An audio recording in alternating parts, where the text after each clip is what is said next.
Terima kasih Anda masih menyaksikan Kompas Petang. Menteri Sosial Saifullah Yusuf menanggapi polemik usulan pemberian gelar pahlawan nasional untuk Presiden kedua RI Soeharto. Pembahasan soal ini menurutnya masih akan dilakukan oleh Dewan Gelar, Penghargaan, dan Tanda Jasa yang diketuai oleh Fadlizon. Polemik pemberian gelar pahlawan kepada Presiden kedua Soeharto masih terus bergulir. Kementerian Sosial menurut Saifullah berperan sebagai pengusul teknis yang meneruskan nama tokoh dari pemerintah daerah ke tingkat pusat. Selain Soeharto, juga diusulkan Presiden keempat RI, Abdurrahman Wahid atau Gus Dur, tokoh buruh Marsinah, serta sejumlah pejuang daerah dari berbagai provinsi.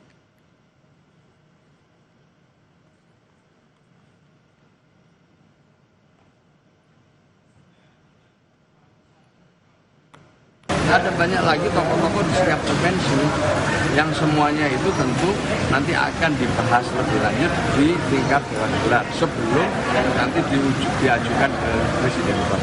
Ya, kita kan sudah menghormati ya seluruh perbedaan pendapat. Kita sudah semua dengar, pertimbangannya juga sudah disampaikan, kita paham, dan ini adalah keputusan yang sudah diambil melalui tim dengan berbagai pertimbangan. Kami mohon ya mudah-mudahan ini nanti semuanya apa yang menjadi wacana publik ini juga menjadi pembelajaran bagi kita semua. Rencana pencalonan Presiden kedua RI Soeharto sebagai pahlawan nasional mendapat kritikan sejumlah politisi PDI Perjuangan. Politisi PDIP Guntur Romli mengingatkan soal persoalan kasus pelanggaran HAM yang terjadi di masa Orde Baru. Guntur juga mengingatkan jangan memunculkan tokoh yang bisa jadi kontroversi di masyarakat. Banyak sekali persoalan-persoalan kasus pelanggaran hak asasi manusia di zaman Orde Baru, dan itu sudah ditetapkan sebagai pelanggaran HAM berat, pelanggaran HAM ya, oleh negara, oleh pemerintah ketika zamannya Pak Jokowi ya. Ini kan harusnya itu yang lebih dahulu diselesaikan. Karena segala pelanggaran hak asasi manusia zaman Orde Baru ujung-ujungnya kan tetap kepada presidennya waktu itu. Jadi kami itu ingin mengajak, ya tentu saja ini kan keputusan semuanya ada di pemerintah ya, yang mereka yang bisa memberikan gelar pahlawan.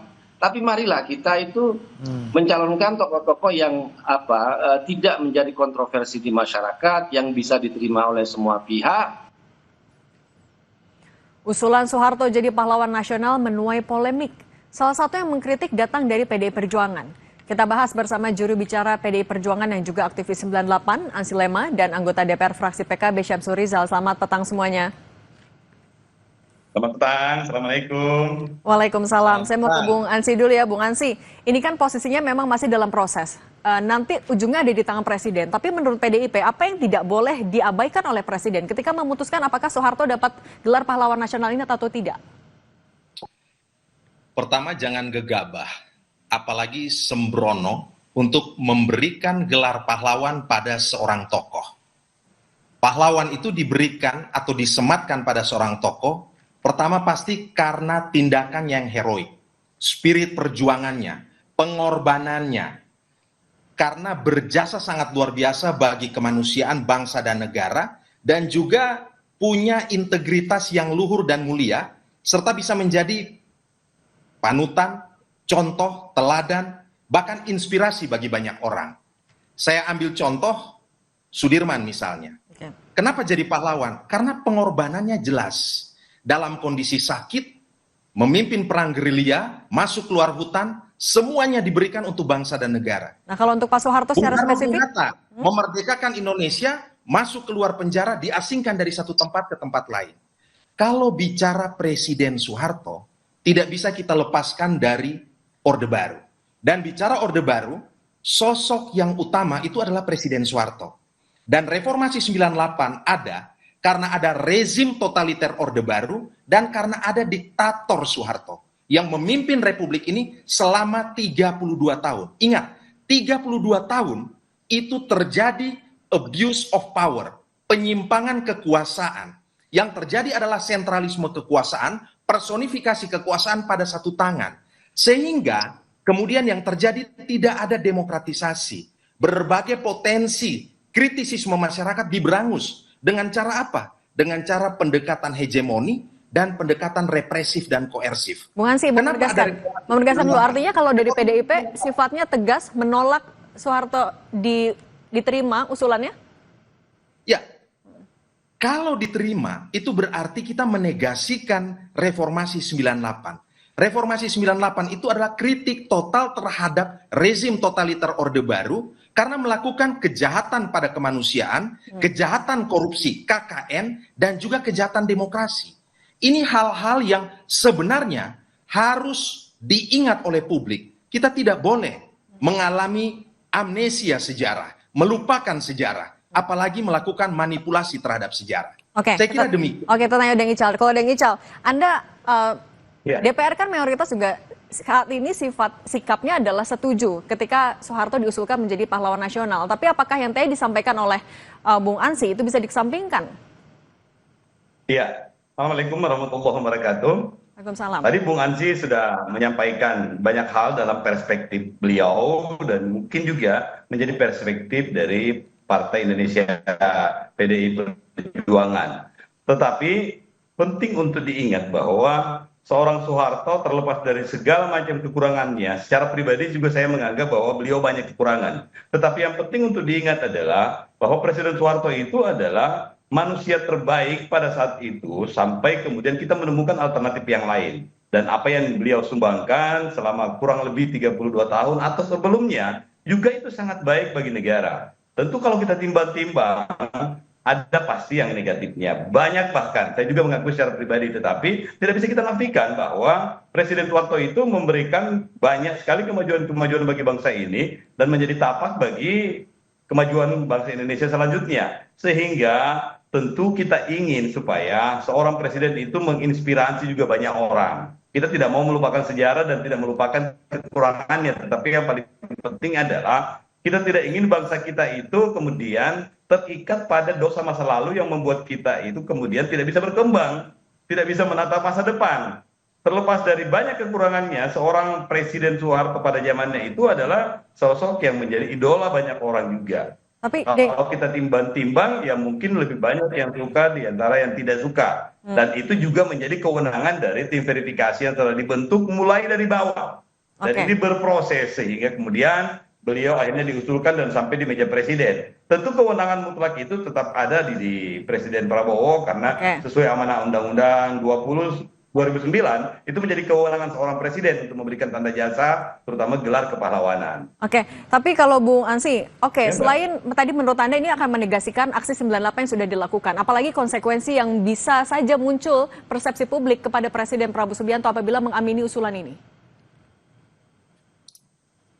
Ya, negara harus hati-hati, harus cermat betul untuk bisa melakukan kajian secara komprehensif dan hal yang menjadi tolak ukur itu adalah pada aspek values atau nilai spirit perjuangannya.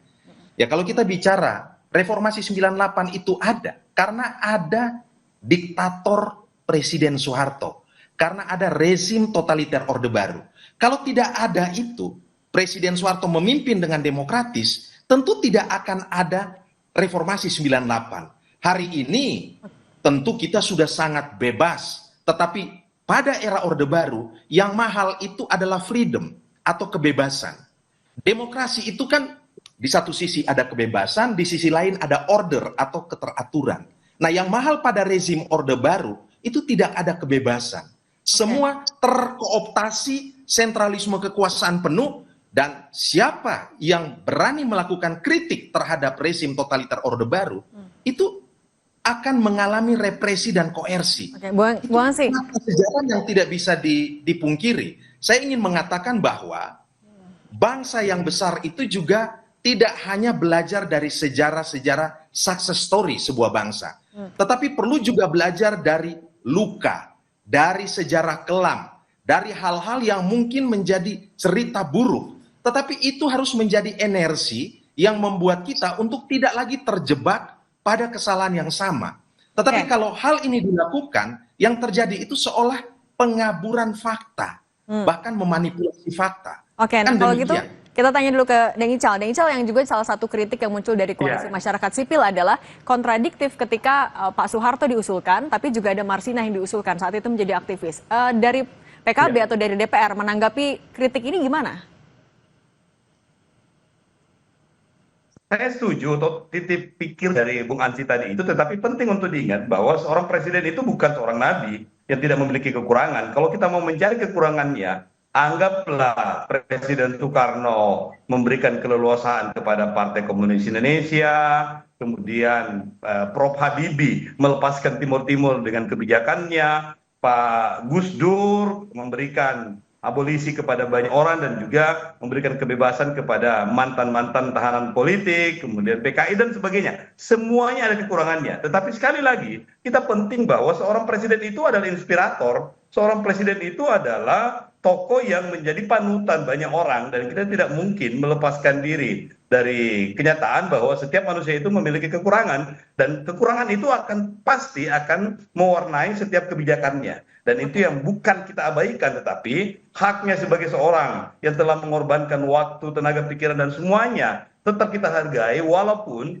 hal-hal yang negatif itu penting untuk diluruskan dalam sejarah, bahwa mereka memiliki kekurangan yang tidak pantas untuk diikuti oleh generasi berikutnya. Tetapi apa yang didelegasikan itu menjadi sebuah nilai yang tidak bisa kita abaikan. Tapi kalau dikritik dibilang menegasikan aksi reformasi tahun 98, Anda setuju? Betul, karena tidak mungkin seorang Presiden Soeharto menginginkan kejadian yang seperti yang terjadi itu. Dengan kebesaran jiwanya beliau, mungkin dengan kebesaran itulah sehingga terjadi reformasi dan beliau mundur. Kalau kemudian memang seorang diktator seperti itu dan tidak memiliki nasib bangsa atau tidak memikirkan nasib bangsa, bisa saja tidak mundur, tapi dimundurkan total. Dan itu yang tidak terjadi. Dan itu penting untuk diingat bahwa seorang Presiden Soeharto itu masih memiliki sifat kenegaraan sehingga beliau mengundurkan diri, dan itu menjadi titik balik yang luar biasa bagi bangsa ini. Dan pada poin itu saya secara pribadi menganggap bahwa tidak banyak pemimpin yang mau merelakan atau mengorbankan diri atau mengundurkan diri dari posisi jabatannya. Itu juga bisa menjadi pelajaran penting bagi masyarakat Indonesia, dan itu menjadi sejarah bagi saya yang tidak bisa kita pungkiri, menjadi titik balik, turning point bagi reformasi bisa terjadi. Nah, Bung Ansi tadi gimana? Kalau pengunduran dari Soeharto dinilai sebagai itu adalah titik balik, itu juga menjadi salah satu modal kalau Pak Soeharto boleh loh kemudian diusulkan dan diterima jadi pahlawan nasional. Anda setuju? Ya, Presiden Soeharto itu mundur bukan karena keikhlasan ataupun niat baik beliau.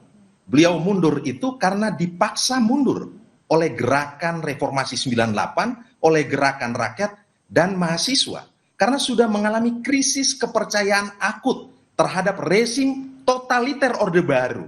Ya, kita tahu bahwa ketika suatu sistem pemerintahan itu dikuasai oleh satu orang secara totaliter, maka yang terjadi adalah abuse of power dalam skala yang sangat ugal-ugalan. Korupsi kenapa terjadi? Ya karena memang tidak ada kekuatan kritis yang bisa mengontrol.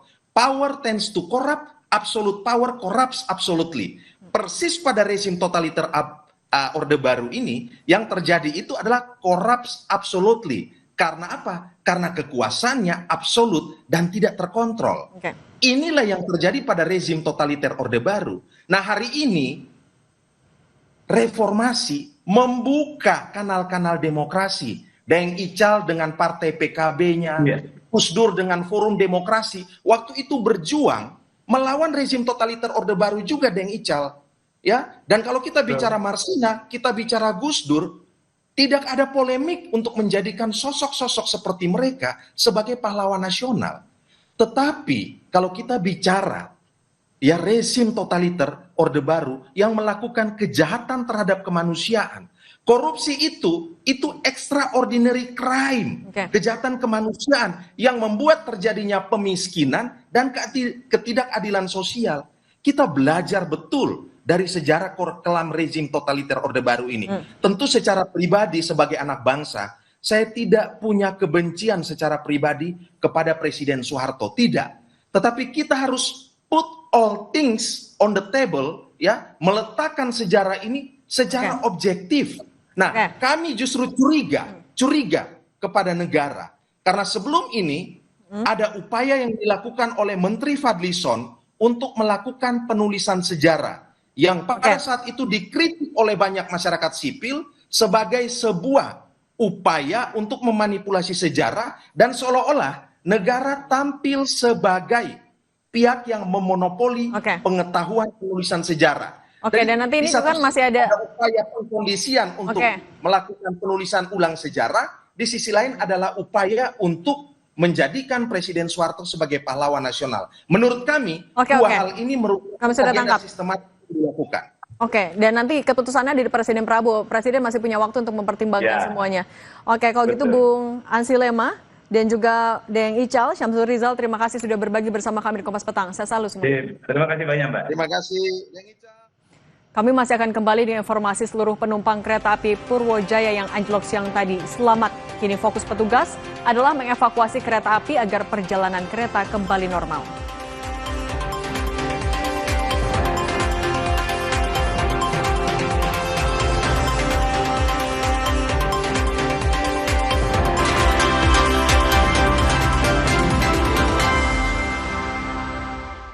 Tidak semua air itu aqua. Yang dipilih dari sumber air di gunung terlindungi, disaring bertahun-tahun oleh lapisan bebatuan, dan kaya akan mineral